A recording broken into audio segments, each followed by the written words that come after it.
About the no-go area, which Yeah. is that indivisibility of the country. Yes. Because, I mean, some people are asking questions here saying, okay, well, if the Niger Delta region says we want 100% derivation, and then another group says, look, we want the A, B, C, or E, and the conference says no, won't we end up talking about why we should stay together? Because if we can't get justice, equity, and fairness, as Mr. Eke talked about, what happens?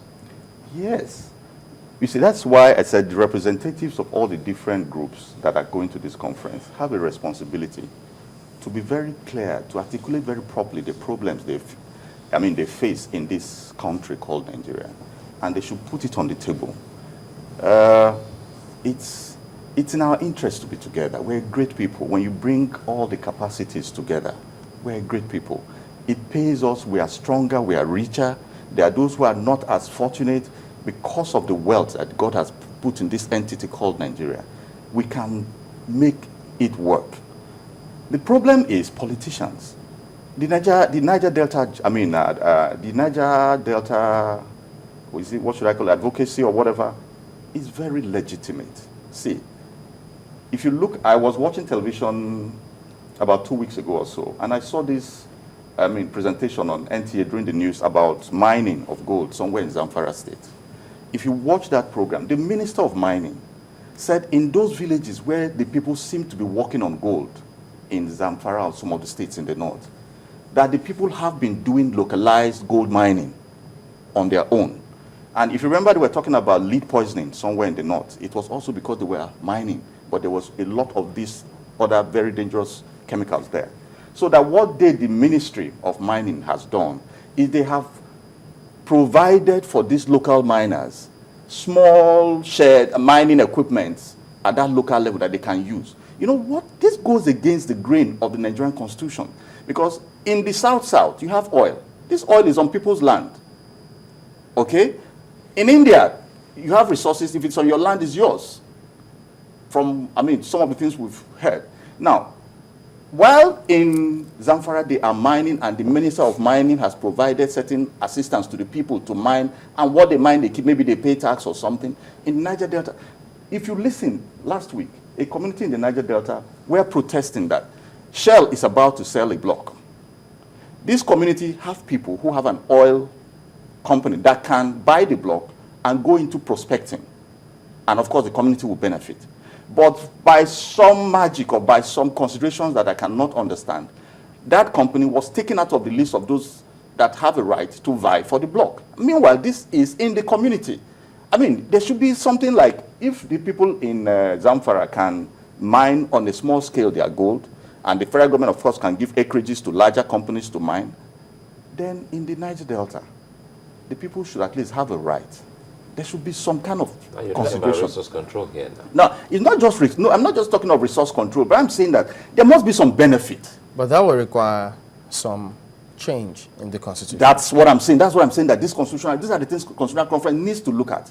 There must be a level playing field. If it can happen here, it should be able to happen here. It's not new. It looks like people have always agitated for this, but is it any wonder that you have representatives from such zones who, at the end of the day, when they get to the National Assembly, they don't even bring forth? That's the problem. You see, that's the problem. That's what I'm saying, that when people go to, those that are going to this conference, if they go there and come back, and we still have the same injustices we have, then they are a disgrace.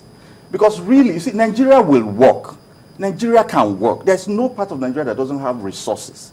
There's nobody that is. Imagine something like cut-off marks for people's admission into federal government colleges. I don't know if you saw the publication once, about last year or so, when they said whether Borno or state or something, 2 marks is the cut-off. Then a state like maybe Lagos or Imo or something, the cut-off mark maybe 280 or 300. Now, if Channel is going to employ somebody, are you going to reduce your standard for the person from Borno? Or when God created that person, he gave that person less intelligence than the person from Lagos or from Imo? We spoke to the Minister of Education, supervising Minister of Education, about the same matter. He says, well, that will not happen again. But we're looking out for that list. Again, maybe the next one, to see if they've rectified all that they said they will. So it definitely did catch our attention. But if you also look at what they are also raising here, which I'm looking at on Twitter, they suggest that two major things that may make this conference a talking shop, or a talk shop, is the legal backing and the fact that you have a lot of representatives who were chosen by government, either state or federal.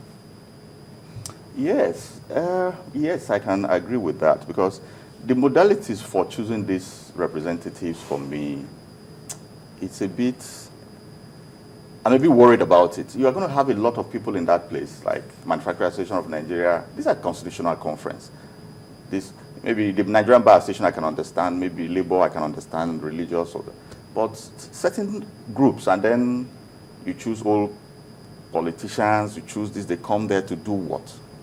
I would have just maybe, well, let's see how it goes. But the important thing is, on the issue of legal backing, I want to leave about how they chose the people. On the issue of legal backing, it's very tricky, because I've been in discussions with different groups of people, and some very strongly feel that there is no constitutional basis for these conferences' outcome to be implemented, except it goes through the National Assembly. If it goes through the National Assembly, we have a problem, because in the National Assembly, you have a mix of a lot of people whose interest you cannot genuinely say are the people's interest. That's one. Two, the president on his own cannot, by a decree or by presidential order, cause it to be joined to the Constitution. So I am looking at the fact that we would have to cross that bridge when we get there. Yes, because if you listen to the final statements coming out of the presidency, they said that the conference itself will advise government as to what to do with its outcome. I'm a little bothered, though, that you put the responsibility of implementation on the people who have been nominated to represent Nigerians at this conference, because you keep saying that it will be a disgrace if they go and come back and nothing is done. I mean, will it be a disgrace to them? How will that be their fault? Because some people will say that if they go there and do a very good job of talking and able to come up with concrete things that the generality of Nigerians accept, how is it going to be their fault that those things don't get implemented?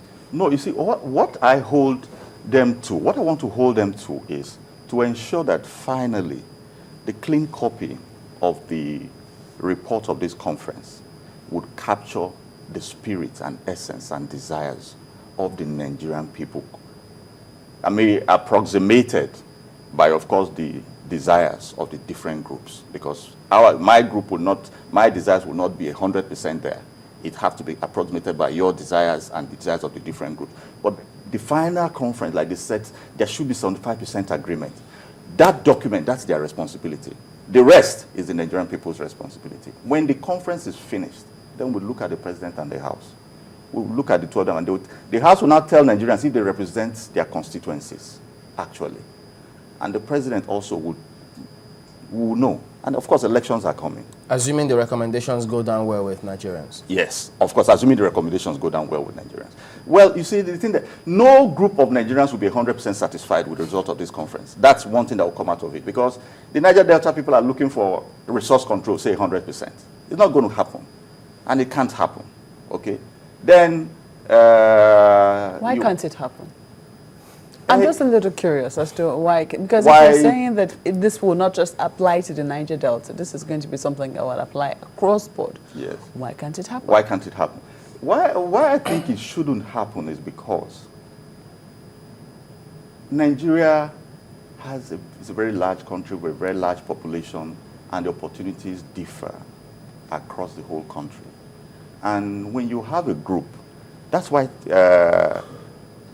groups come together and pool resources so that they can help for the common good of everyone.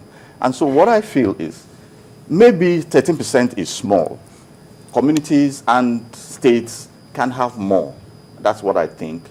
But the center should have, a considerable amount. But I thought we were talking about making the center less attractive, to reduce this friction, this fight from politicians. I personally am not saying so, and it's very clear. I do not believe in this agitation to weaken the center for state police, because if you know some of the things I've seen happen. So you prefer the center to be as strong as it is, so that Telling people you, keep I am fighting to telling get you, over. in your own interest.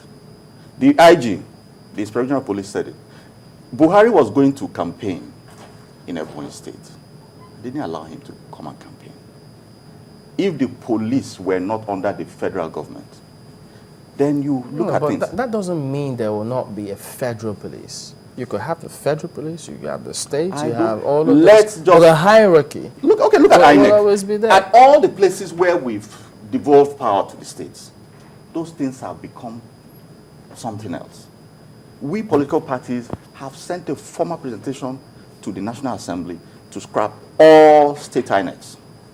To scrap them. Yes, scrap them completely. Let federal INEC conduct all elections across. But no, politicians don't agree with that one. No, I'm telling you, that's the position of political parties. That's a formal position already in this All constitution. political parties? All political parties. That's interesting. We should look at that subsequently. Yes, except, see, well, of course, you will always have some people who might have different, different opinion. But when you have a large number of political parties, the majority view must carry. That you can present your minority view on such things. All right, Mr. Marlon Mock, National Chairman, National Transformation Party, thank you for coming on this morning. All right, then we'll return after this. Join us again.